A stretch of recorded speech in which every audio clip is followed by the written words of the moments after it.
On today's show, the Houston Rockets extend their longest winning streak of the season to 7 games, rallying from down 25 to beat the 76ers in overtime in an absolute roller coaster of a game. Fred and Tari both ejected. Jalen's career playmaking night. Jabari Smith Jr. with the most perfectly missed free throw ever. And Alperen Sengun goes from being benched to hitting the biggest shot of the game. It's all coming up right here at Locked On Rockets. This is Mission Control, Houston. Ignition sequence start. 6, 5, 4, 3, 2, 1.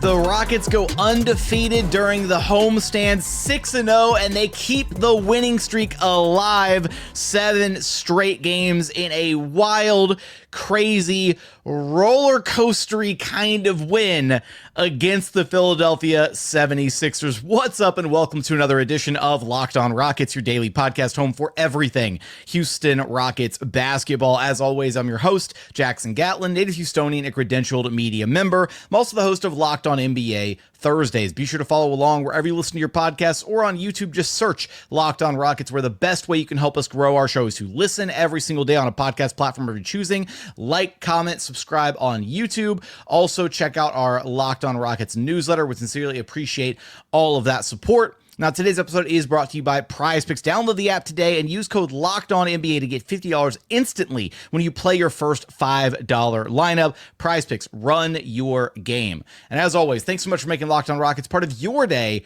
every single day, whether it's on your way to work, on your lunch break, in the gym. Thank you so much for being an everydayer. The Rockets getting the 144-137 overtime win against a Philadelphia 76ers team that did not know how to miss when it came to shooting the basketball in this game. They shot a blistering 49% from downtown in this game. The Sixers hit 15 threes by halftime compared to just 5 by the Rockets. This game felt like it was over or going to be a blowout at so many different various points. 76ers led by 21 at halftime. And man, this game was just a total roller coaster, wild feeling kind of game. We're going to talk about all the different parts of it, the crazy ending, the rally from down 25 in the third quarter, the different areas of problems in this game. Fred and Tari both being ejected by the officials, Dillon Brooks fouling out, Jalen's career playmaking night, Jabari with a 30-piece off the bench. So much to get into from this game. But I think where we have to start is at the end with kind of the wild sequence at the end of this game that led to the overtime period. And I want to give a lot of credit to this Rockets team first and foremost, because it's really hard, right, for NBA teams when they do go down big, 20 plus, 25, whatever. This comeback ties a Rockets franchise record for largest comeback in franchise history. They came back from down 25 against the Spurs back in the 2019-2020 season. It was like December 2019, I believe. They were down 25 at halftime against the Spurs. This was the Russ Harden era Rockets. And I was actually at that game, of all things. It was kind of crazy to see that stat pop up on the broadcast. But to have the mental fortitude and the composure to overcome a 25-point deficit and to do it despite the insane shooting night that the 76ers were having, to overcome your own shooting struggles in this game, to rally, to overcome some kind of questionable officiating at times. Courtney Kirkland was in his bag in this game in particular. So I want to commend the Rockets and the youth on the Rockets for kind of getting past those mental barriers and being able to finish out this game strong, especially without Fred VanVleet. Because look, there were various points where it felt like this game was going to be lost.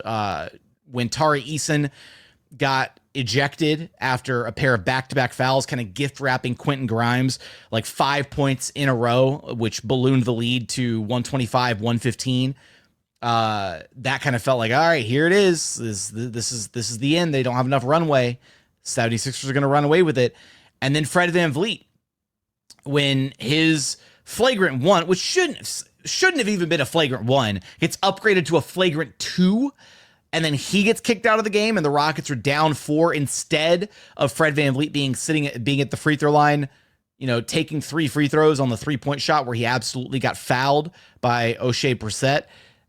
I mean, it should have been a 1-possession game. Instead, the 76ers got the ball and they got a pair of free throws out of it. There were various points where it felt like the Rockets were going to lose this game, and they didn't.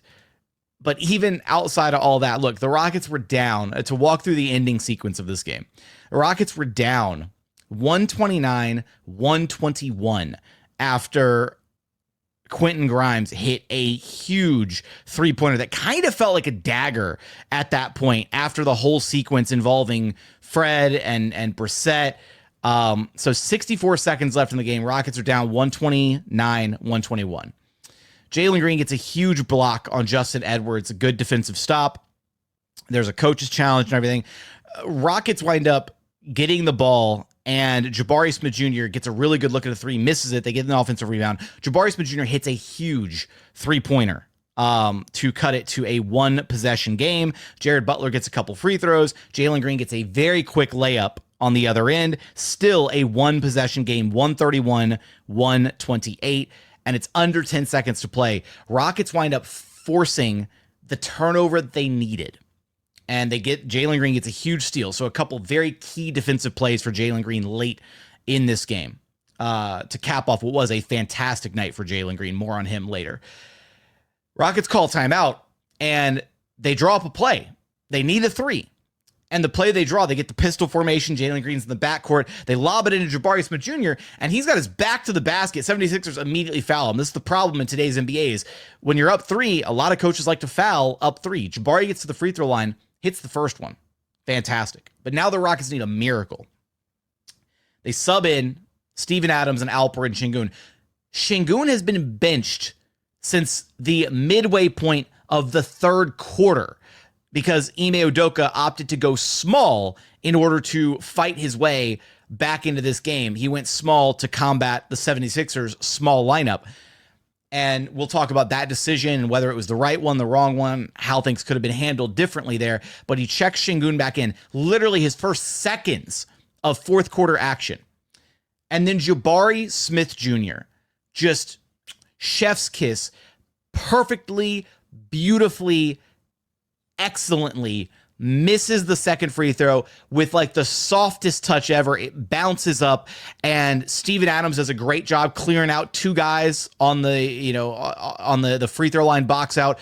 Sengun gets in there, gets the offensive rebound, doesn't bring the ball back down, puts it back up and in.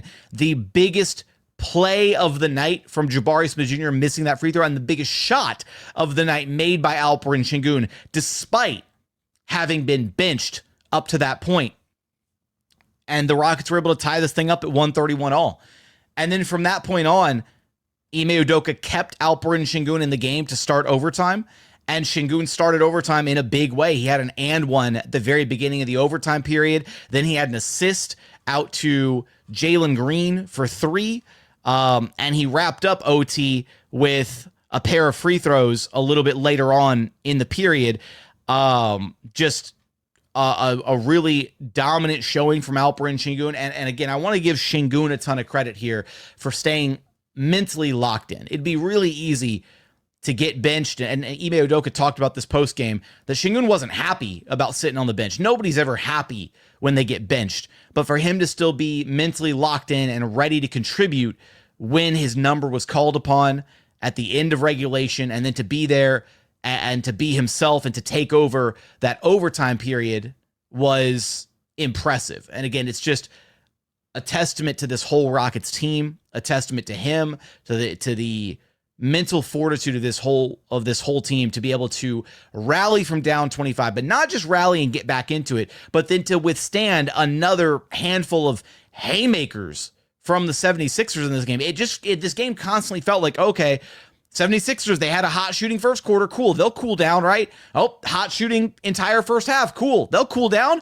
All right, third quarter's here, and they're still on fire. The Rockets rallied back into it. Cool. All right, 10-0 run at the top of the fourth. Here it goes. They're going to like the 76ers were just on fire this entire game. Hat tip to them. A lot of credit to them. Quentin Grimes had the game of his career high in points, career high in rebounds. It took every ounce of effort and execution that the Rockets had to be able to win this game, but they got it done. An absolute roller coaster of a game. Just a wild one from start to finish. And I didn't even get into some of the other parts of Tari being ejected, Fred. Anyways, we're going to get into the specifics of this game, how the Rockets were able to rally from down 25, why Alperen Sengun was benched in the first place. Jalen Green's big night with 30 points and a career high 13 assists. Jabari Smith Jr.'s huge impact off the bench with his 30-piece, and so much more in just one moment.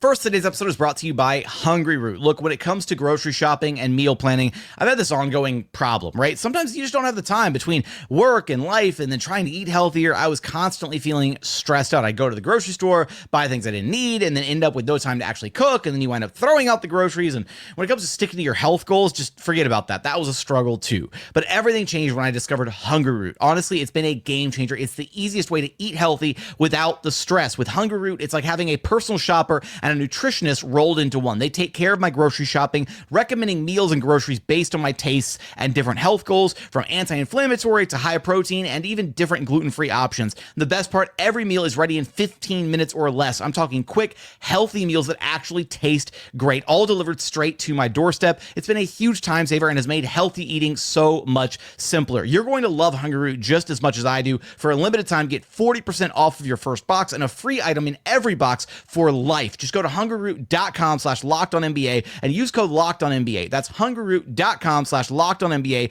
code LockedOnNBA to get 40% off your first box and a free item of your choice for life. hungryroot.com/LockedOnNBA, code LockedOnNBA. Don't miss out. Today's episode is also brought to you by Monarch Money. Look, have you ever checked your bank account and wondered, where did all my money go? It's happened to me before. Between dining out, online shopping, entertainment costs, it's so easy to lose track. That's where Monarch Money comes in, your personal CFO, giving you full visibility and control over your finances. Monarch Money isn't just a budgeting app. It's a complete financial command center. You can track all your accounts, investments, and spending in one place, so you can stop just managing your money and start building your wealth. When I started using Monarch, I'll be honest, I was a little embarrassed once I realized just how much I was spending on food and eating out and all that stuff. Now I budget smarter and save more. So take control of your finances with Monarch Money. Use code LockedOnNBA at monarchmoney.com for 50% off your first year. That's monarchmoney.com, code LockedOnNBA for half off your first year. And continuing on here at Locked On Rockets, your daily podcast home for everything Houston Rockets basketball. So how did the Rockets actually manage to rally from down 25 in this game? Look, it wasn't even one of those where they go back at halftime. They're like, all right, this is what we clean up. We can do this better. Like, they still were kind of getting rained on a little bit at the top of the third quarter. It wasn't until a couple minutes in where the Rockets were down 25. Sixers had continued their hot shooting. Ime calls a timeout, and then they were able to kind of start the rally. Big part of it was just the three-point shooting, man. It really felt like the 76ers weren't ever going to miss in this game. After the first quarter, after they dropped 44, you kind of thought, okay, Sixers had one hot shooting quarter. They'll regress back in the second quarter, and then they didn't. They put up 78 points, which is the most points the Rockets have given up in any half of basketball this entire season. It's also the most points the 76ers have scored in any half of basketball this season. They just flat out couldn't miss from downtown. 15 made threes in the first half, and that still continued. They wound up making 24 for the game. 49% shooting from downtown. Just absolutely absurd that the Rockets had to overcome that kind of a shooting night from the 76ers. They themselves, though, the big part of the comeback was they started raining threes in the third quarter. The Rockets went 9 of 14 from downtown in the third frame. They released the floodgates and they caught fire from distance. But part of it, too, was, look, this is a team. You come into a game, you're riding a winning streak. 76ers are a dumpster fire team this season. They're one of the lowest seeded teams in the NBA. They're missing basically their entire roster. All their payroll is DNP. And it's one of those kind of human nature games, right? Where you play down to the level of your opponent. You're not fighting as hard. You're not working as hard as you need to. And then you couple that with the 76ers, who were just shooting lights out. They gained a bunch of confidence really quickly early in this game. And then once they had that confidence, they were locked in. They were like, we can win this game. And they almost did. Like, it was that kind of a night that the Rockets had to really dig deep and fight and compete at the highest of levels to claw back into this game and then ultimately win it. But a big part of their shortcomings was, look, this 76ers team, they're not running traditional bigs. And it's a really tough ask for Alperen Sengun to basically guard in 5-out spacing, to have to guard and close out at the 3-point line, which is a difficulty for Alp at times, to be able to close out successfully, but then also not get beat off the bounce when he's closing out, to rush guys off the 3-point line. And so the Rockets defense was really struggling in the first half with Alperen Sengun on the floor, and it still continued to struggle even with Alp out there. And then to make matters worse, not only was the defense struggling with Alperen Sengun, but it was also the offensive side of things. And this is where, I will take no qualms with pointing some frustrated, fingers at Ime Udoka, but you're not utilizing your best player properly, especially against a small lineup with nobody that can individually contain Sengun. Like, in the first half, it was actually not half bad early on. Like, the Rockets worked through Sengun a fair bit, and he commanded double teams. Like, the 76ers were not going to let him beat them one-on-one. They were sending two to the ball. They were forcing the basketball out of his hands. They were running a mix of man or sending double teams and blitzes towards Sengun. And he was getting rid of the basketball, and the Rockets were moving it around the horn and getting it to the wide open guy. They just flat out couldn't knock down shots. Like, at one point at halftime, Jalen Green was like 0 of 6 shooting from downtown. Yeah, looking at the Rockets shooters after the first half of play. Tari Eason, 1 of 3. Dillon Brooks, 1 of 5. Jalen Green, 0 of 6. Fred VanVleet, 0 of 2. Like, the Rockets were just missing so many of the good looks that were being generated. And Sengun himself wasn't really able to get himself going because of all the attention that he was commanding. And then on top of that, the Rockets just didn't go back to him enough because they started missing so many shots from downtown. So things started to heat up there in that third quarter. And then Ime Udoka benched Alp and came back with Jae'Sean Tate. And this was the kind of game where Jae'Sean Tate was able to thrive. He was, low-key. I'm not going to say game MVP because I think that honor belongs to one of like Jabari or Jalen for sure.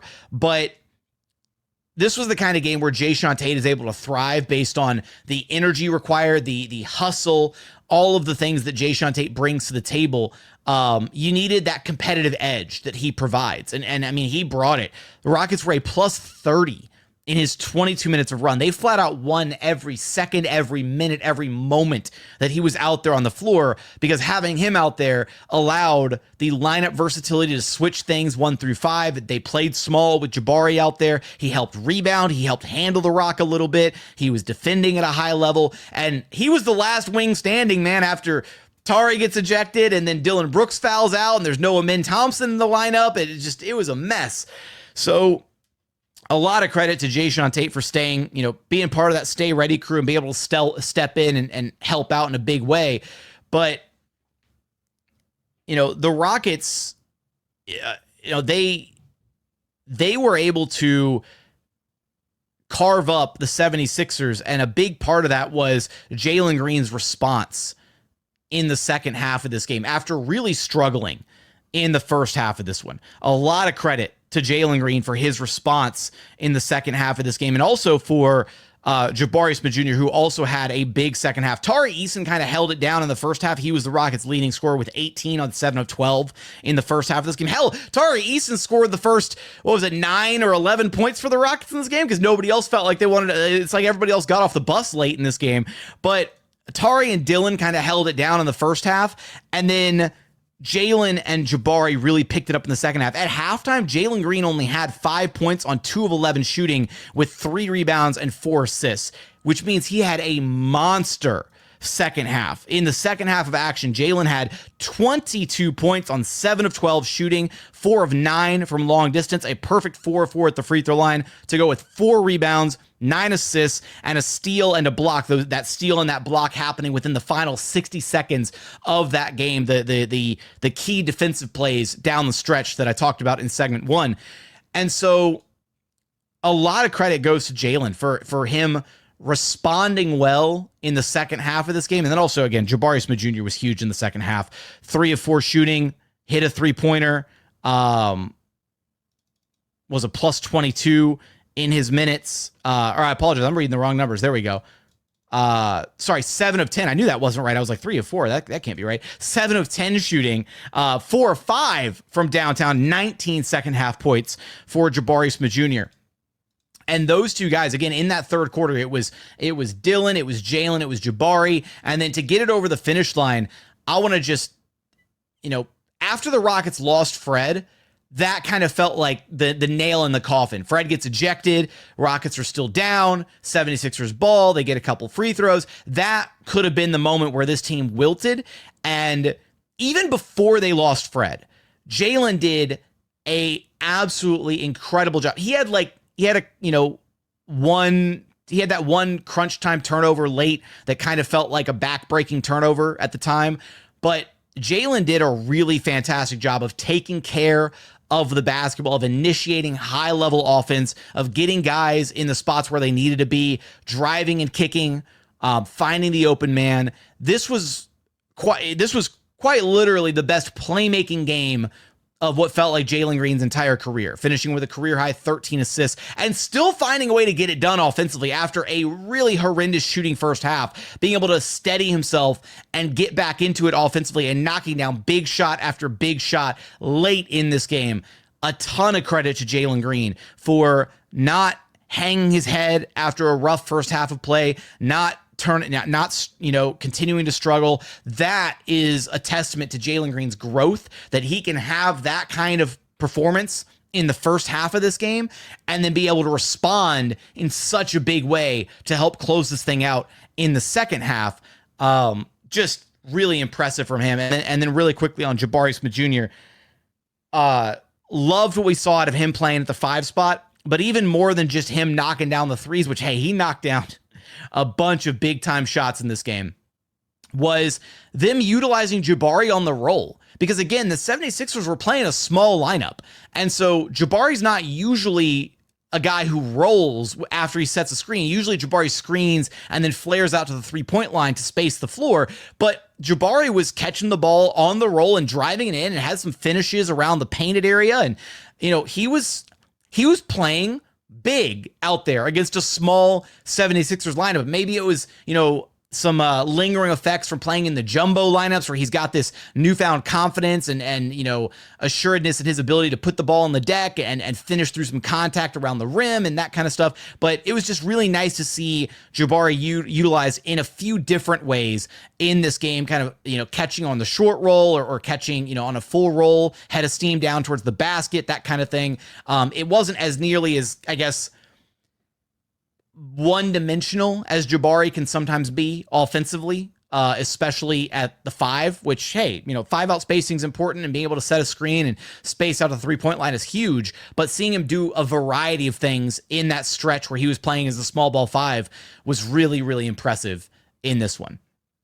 Coming up, I do want to talk about Alperen Sengun getting benched and some of the other lingering effects of what else kind of happened in this game and how the Rockets were able to respond. And got to still talk about Fred and Tari's ejections and any final thoughts that we can get to from this one. We're going to get there in just one moment.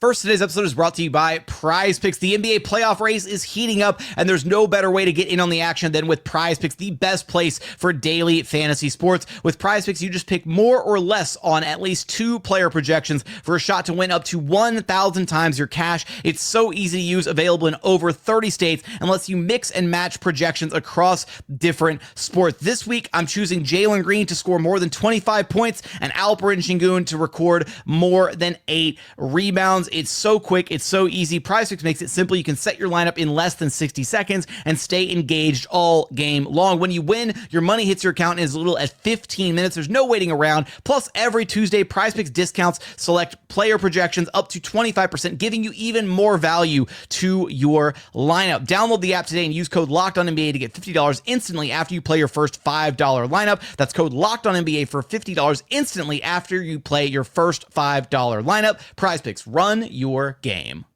The NCAA tournament is here, and so is the Bracket Breakdown. Locked On Podcast Network and Amazon Fire TV channels are teaming up to deliver NCAA tournament coverage like never before. Watch studio shows featuring former players and Locked On's local experts as they guide you through every upset, buzzer beater, and bracket matchup. Stream it all for free on Amazon Fire TV channel. Search Bracket Breakdown to see it all for free. It's your team every day. And final segment here at Locked On Rockets, your daily podcast home for everything Houston Rockets basketball. Really quickly, I want to give a couple shouts to the other members of the Stay Ready crew who did step in. Aaron Holiday kind of playing a role at the very, very end of this one after the Rockets lost some of their other key pieces in this game with Tari being ejected and Fred being ejected, and then Dillon Brooks fouling out. Aaron Holiday, 8 points, 2 of 3 shooting off the Rockets bench, and then Jock Landale with 7 points in a very quick 6 minutes off the Rockets bench with no Steven Adams in this game, or I guess, Steven Adams resting in this game. He only got subbed in there for that one offensive rebound at the end of regulation to try and force OT. But the other members of the Stay Ready crew contributing alongside Jayshawn Tate in this game. But I do want to highlight here the situation with Sengun in this game was tough because he was struggling defensively in this matchup, absolutely, and they weren't getting the best out of him offensively, and some of that was due to maybe some lack of creativity from the coaching staff and really utilizing him properly on the offensive end, and some of that also just boils down to just poor shot making by the Rockets when he was in the game and attracting so much defensive attention from the 76ers. But it really felt like after the Rockets clawed back into it and tied this thing up at 102 all, that would have been the perfect time to bring Sengun in at the top of the fourth quarter. And look, the Rockets flat out struggled to score the basketball in this game in the fourth quarter.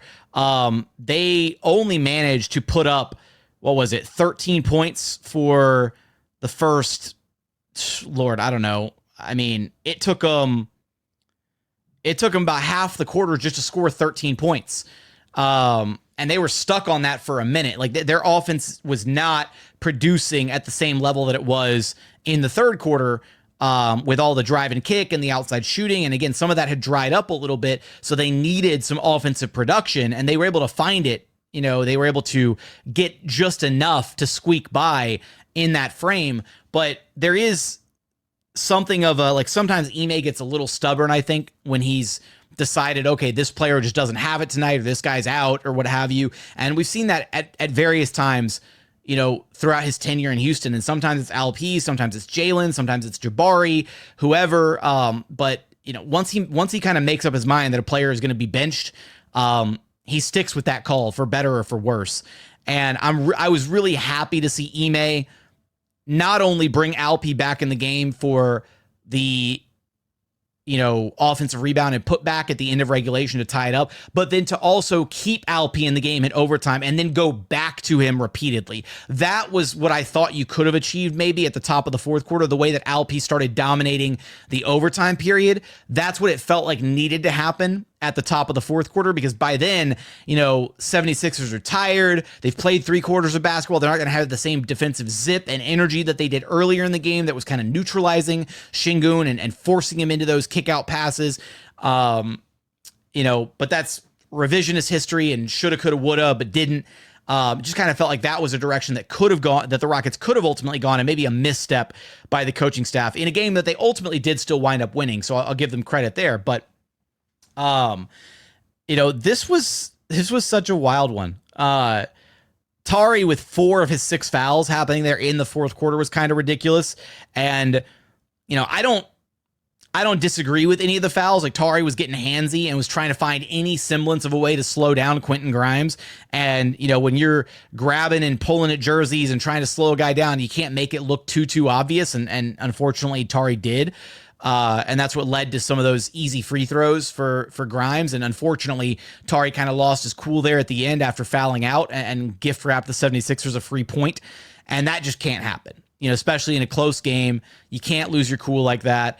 And even Jalen Green, the Rockets and Sixers had a little bit of a dust up there at the end of the third quarter where Jalen Green and Jalen Hood-Schifino both got into it. And I don't know what Hood-Schifino said to Jalen, but Jalen took exception to it and gave him like a little 2-arm shove directly to the chest. And then, of all people, Dillon Brooks comes rolling in as the peacemaker after that happened. And this was after Tari Eason had tried to get the ball back from, I believe it was Justin Edwards, who wasn't letting go of the basketball because it was Rockets ball and Justin Edwards was holding on to it and Tari wanted it and he wouldn't let go of it. And there was, some animosity, some frustration between these two teams that was kind of bubbling over at that point.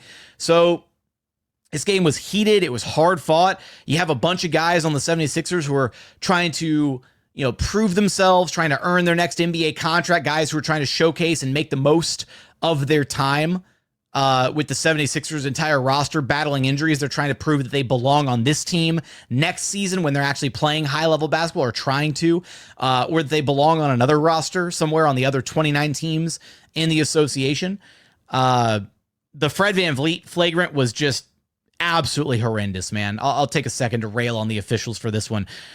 Courtney Kirkland was absolutely in his bag after some complaining by the Rockets. And look, Fred not only got fouled on one end of the court, and we'll see what the last 2-minute report says, but Fred got fouled on one end of the court. Rockets were down 4. Should have been Fred shooting 3 free throws at the charity stripe. Instead, Brissett fouls him, runs the other direction, and Fred wasn't going to let him get a wide open layup, not with, a minute left to go in the game. So Fred is literally doing like a full on wind sprint trying to get to Brissett to contest the shot. He's running full speed, and so he smashes into Brissett.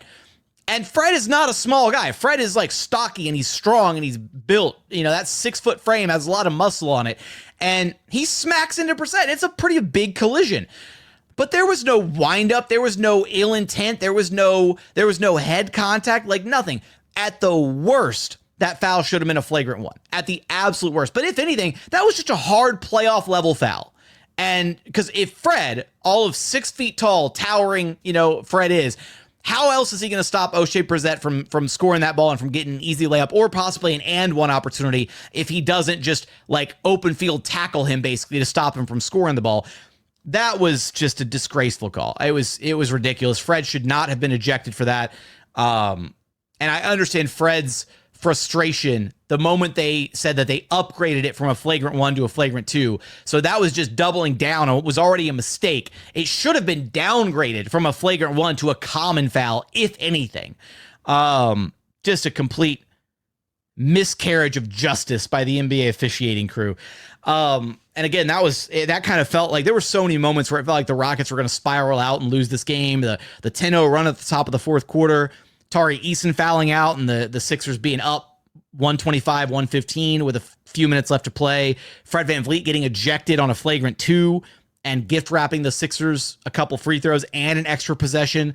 And then the Quentin Grimes 3 felt like it was going to be the dagger. Just so many different moments across the board in this game. I also got to give a little bit of love to Dillon Brooks here, who continues to play his ass off for this team. 25 points, 8 of 19 shooting, 5 of 11 from downtown, a perfect 4 of 4 at the free throw line, 6 rebounds, 5 assists, 2 steals, 1 block. And he was so locked in defensively when the Rockets were playing small and rallying and fighting back. And this was some of the best defense, some of the best individual defense that I've seen from Dillon Brooks in a long, long time.